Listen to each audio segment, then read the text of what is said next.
ನಮ್ಮ ತೀವ್ರವಾದ ಎಮೋಷನ್ಗಳು ನಮ್ಮ ದೇಹದ ಮೇಲೆ ಪರಿಣಾಮ ಆಗುತ್ತೆ ಅನ್ನೋದು ಸಾಬೀತಾಗಿದೆ ಸೈಂಟಿಫಿಕ್ ಆಗಿ.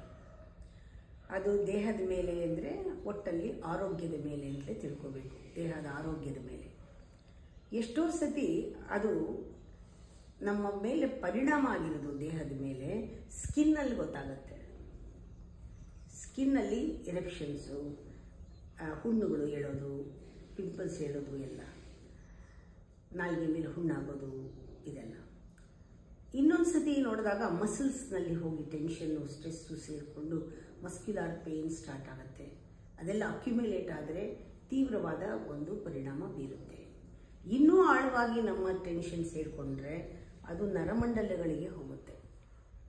ಆ ನರಮಂಡಲಕ್ಕೆ ಹೋಗುವಾಗ ನಮ್ಮಲ್ಲಿ ಒಂದು ಪ್ರಾಸೆಸ್ ಆಗುತ್ತೆ. ಅದು ತೀವ್ರವಾಗಿರುತ್ತೆ ಎಮೋಷನ್ನು. ಅಹಂಕಾರಕ್ಕೆ ಭಾರಿ ದೊಡ್ಡ ಪೆಟ್ಟು ಬಿದ್ದಿರುತ್ತೆ. ಇದೆಲ್ಲ ಅಹಂಕಾರಕ್ಕೆ ಪೆಟ್ಟು ಬಿದ್ದಾಗಲೇ ನಾವು ರಿಯಾಕ್ಟ್ ಮಾಡೋದು. ಸ್ವಲ್ಪ ರಿಯಾಕ್ಟ್ ಮಾಡಿದ್ರೆ ಬಾಡಿನಲ್ಲಿ ಎರಪ್ಷನ್, ಇನ್ನೊಂದು ಸ್ವಲ್ಪ ರಿಯಾಕ್ಟ್ ಮಾಡಿದ್ರೆ ಈಗೋಯಿಂದ ವಿಷ ಜಾಸ್ತಿ ಸೇರ್ಕೊಳ್ಳುತ್ತೆ. ಅದು ಮಸ್ಕ್ಯುಲರ್ ಪೇನು, ನಾನು ನಂದು ಅಂತ ಹಿಡ್ಕೊಳ್ಳೋದು. ತುಂಬ ಸತಿ ಕೋಪ, ದ್ವೇಷ, ಆವೇಶ ಬಂದಾಗ ತೀವ್ರತೆ ಜಾಸ್ತಿ ಆಗುತ್ತೆ, ಎಕ್ಸ್ಪ್ರೆಸ್ ಮಾಡುತ್ತೆ. ಬಾಡಿ ಎಕ್ಸ್ಪ್ರೆಸ್ ಮಾಡುವಾಗ ಬಾಡಿ ಶೇಕ್ ಆಗುತ್ತೆ. ನರಮಂಡಲಗಳಲ್ಲಿ ಒಳಗಡೆ ಕರೆಂಟ್ ಪಾಸ್ ಆದಂಗೆ ಆಗುತ್ತೆ, ನೆಗೆಟಿವ್ ಕರೆಂಟ್. ಅದು ಪಾಯ್ಸನ್ ಇಂಜೆಕ್ಟ್ ಮಾಡ್ದಂಗೆ ಕೆಲವರು ನಡುಗ್ತಾರೆ.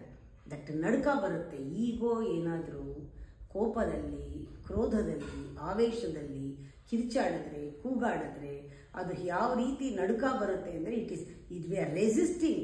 ಕೈ ತಡ್ಕೊಳಕ್ಕಾಗ್ತಾ ಇಲ್ಲ. ಆವಾಗ ಎಷ್ಟೋ ಜನಕ್ಕೆ ಫಿಟ್ಸ್ ಬರೋಂಗಾಗುತ್ತೆ. ಫಿಟ್ಸ್ ಅಲ್ಲ ಅದು, ಬಟ್ ನಡುಗ್ದಂಗೆ ಆಗುತ್ತೆ.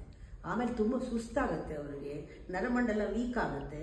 ಈ ಥರ ಆದಾಗ ತುಂಬ ಕೇರ್ಫುಲ್ ಆಗಿರ್ಬೇಕು. ಯಾಕೆಂದರೆ ಅದು ನಮ್ಮ ಪರ್ಸನಾಲಿಟಿ ಮೇಲೆ ಅದು ಪರಿಣಾಮ ಬೀರುತ್ತೆ, ನಮ್ಮ ವ್ಯಕ್ತಿತ್ವದ ಮೇಲೆ. ಆಮೇಲೆ ತುಂಬ ಲೋ ಫೀಲಿಂಗ್ ಅನಿಸುತ್ತೆ. ನಿಮ್ಮ ಈಗೋ ಬಹಳ ನಿಮ್ಮನ್ನು ಡಿಪ್ರೆಷನ್ಗೆ ತಳ್ಳಿಬಿಡುತ್ತೆ. ಯಾಕೆ ಅಂದರೆ ಅದು ಸತ್ಯನ ಎದುರಿಸಕ್ಕೆ ಆಗದೆ.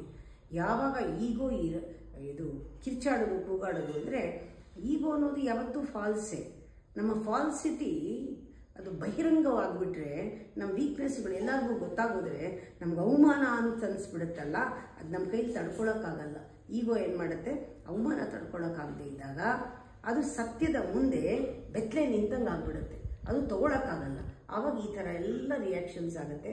ನಾವು ಕೇರ್ಫುಲ್ ಆಗಿರಬೇಕು. ಯಾರನ್ನೂ ಆ ಲೆವೆಲ್ಗೆ ತೊಗೊಂಡು ಹೋಗಬಾರ್ದು, ನಾವು ಆ ಲೆವೆಲ್ಗಂತೂ ಹೋಗಲೇಬಾರ್ದು. ಇಬ್ಬರು ಆ ಲೆವೆಲ್ನಲ್ಲಿ ಇದ್ದವರು ಒಂದೊಂದು ಸತಿ ಒಬ್ಬರಿಗೊಬ್ಬರು ಹೊಂದ್ಕೊಂಡೇ ಬಿಡ್ತಾರೆ, ಹೊಡ್ಕೊಂಡು ಬಿಡ್ತಾರೆ, ಹೊಡೆದಾಟಗಳಾಗುತ್ತೆ. ಬಹಳ ಕೇರ್ಫುಲ್ ಆಗಿರಬೇಕು. ಇದು ತುಂಬ ದೊಡ್ಡ ಒಂದು ಸೈಕಲಾಜಿಕಲ್ ಒಂದು ಇಶ್ಯೂನೇ ಆಗಿಬಿಡುತ್ತೆ. ಆಮೇಲೆ ಇದು ಮಾನಸಿಕವಾಗಿ ಹುಚ್ಚು ಹಿಡಿಬಹುದು.